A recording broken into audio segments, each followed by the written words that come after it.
tout cela se résume à la mauvaise gouvernance, dont mon pays est malade et dont toute l'Afrique est malade à ce jour.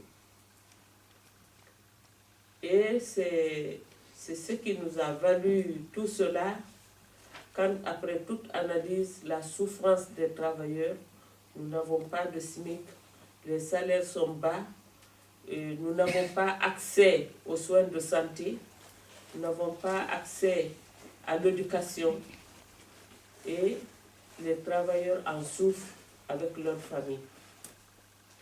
Donc, nous avons fait le tour de tout le pays, des 4 régions dont je viens vous citer, pour faire une évaluation. C'était en 2003. Et en 2004, nous avons déposé notre plateforme revendicative. Mais le gouvernement se sentait tellement fort, ils ont rangé dans les tiroirs. Nous avons, puisque nous sommes des syndicalistes et ce qu'on nous enseigne dans notre maison OIT, c'est le dialogue. Nous avons passé par tous les moyens pour amener le dialogue dans le pays. Mais il y a déficit de dialogue. Même pas déficit, mais je dirais manque de dialogue. Le pouvoir n'aime pas écouter. Ils ont l'argent, ils ont tout ce qu'il leur faut. C'est la raison du plus fort. Nous avons traîné comme ça jusqu'en 2005. Vous vous rendez compte, 1 an. Aucun résultat. Et en novembre, nous avons décidé de faire une grève d'avertissement. Nous avons fait la grève d'avertissement de 48 heures en novembre. Nous avons vu qu'avec le gouvernement, ça ne bougeait pas. Nous avons cherché à rencontrer le président. Nous l'avons rencontré, nous lui avons dit, Monsieur le Président, vous avez beaucoup fait pour le pays, mais aujourd'hui vous êtes malade. Il serait bon que vous nommiez un Premier ministre, vous allez rentrer dans votre village, vous reposer. Ça l'a choqué. Que ce soit une femme qui vient lui dire cela sous son grand baobab. Mais après, il dit, après quelques minutes, il dit, vous avez raison quand même.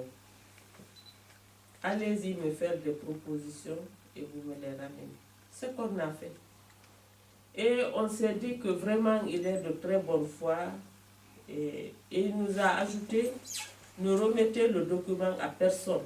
Remettez-le à moi, main à main. Donc tous les membres du gouvernement ont été contournés, l'Assemblée, les institutions nationales, tous. On est allé, on lui a donné le document. Mais qu'est-ce qu'ils ont fait dès qu'ils se sont rendus compte? Ils sont allés le voir. Comment tu peux accepter des syndicalistes comme ça, là, qui n'ont pas de niveau, et dirigés par une femme, que tu abandonnes ton gouvernement et tu te mets à leur merci? Donc ils ont rédigé un document le 16 janvier 2007 pour aller le lire à la radio et à la télévision à 20h. On était encore à la Bourse du Travail quand la Haute-Guinée nous a appelés pour dire, vous avez fini les négociations? On dit non, on n'a pas commencé. On dit, ah mais ils sont en train de lire les résultats. Ou à la radio on a écouté. C'était scandaleux. Nous n'avons pas dormi. Nous avons dit, bon, maintenant on a tout le temps fait des grèves civilisées.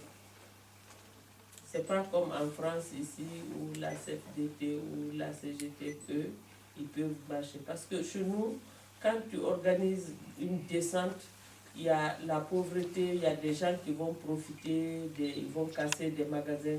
Donc nous demandons aux gens d'apporter pour rencontrer les leaders des partis politiques. En Guinée, dites-vous, les partis politiques sont très faibles. Parce que tout simplement, c'est la corruption qui bat son plein. Si tu as de l'argent, tu as des t-shirts, tu as des casquettes, tu peux tenir une assemblée. Donc on ne peut pas, personnellement, je ne peux pas vous dire aujourd'hui quel est le parti politique qui est plus fort. Parce que quiconque convoque un meeting, il a du monde. Donc on s'est dit, il faut que les partis politiques acceptent d'être unis. Dès qu'on a fait cette rencontre, et ils ont constaté que syndicats, partis politiques, société civile, on voulait faire front commun. Ils ont fait en sorte que, pour augmenter il y a eu une prolifération de naissance des partis politiques. Vous verrez un parti politique dans un sac, pour ainsi dire, qui n'a que lui, qui n'a que des documents pour dire j'ai un parti. Et la junte a fait qu'aujourd'hui, nous avons plus de 100 partis politiques.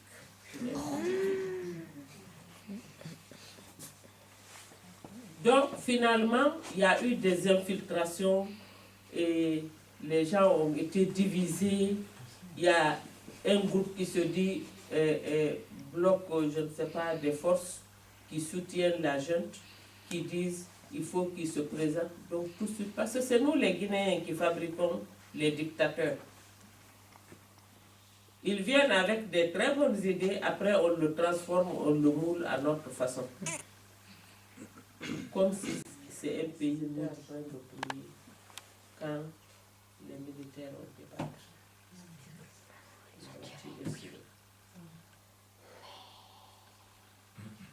Et c'est là où ils ont pris certaines femmes, les violenter. Peut-être là aussi, vous avez vu ces images. Tout à l'heure, quand j'ai vu une collègue ici qui dit que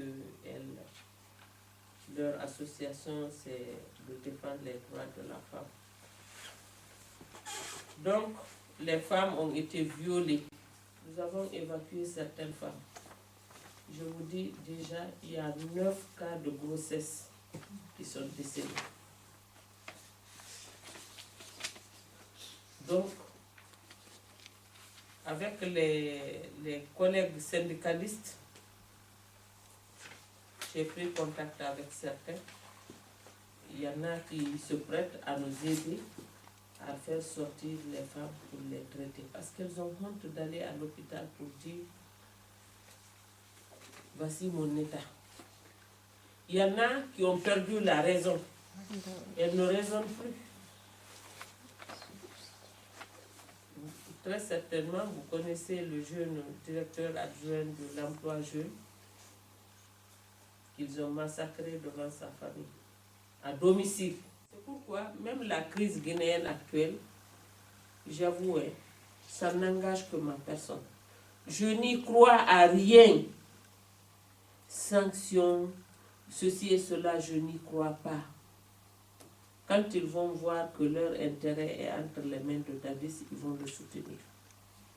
Ils vont l'amener au pouvoir, au détriment du peuple. Mais, puisqu'on meurt une fois, on ne meurt pas 2 fois. Si le peuple guinéen se dit, je suis prêt à mourir, mais je vais mourir dans la dignité, mais je n'accepte pas ça, plus jamais ça,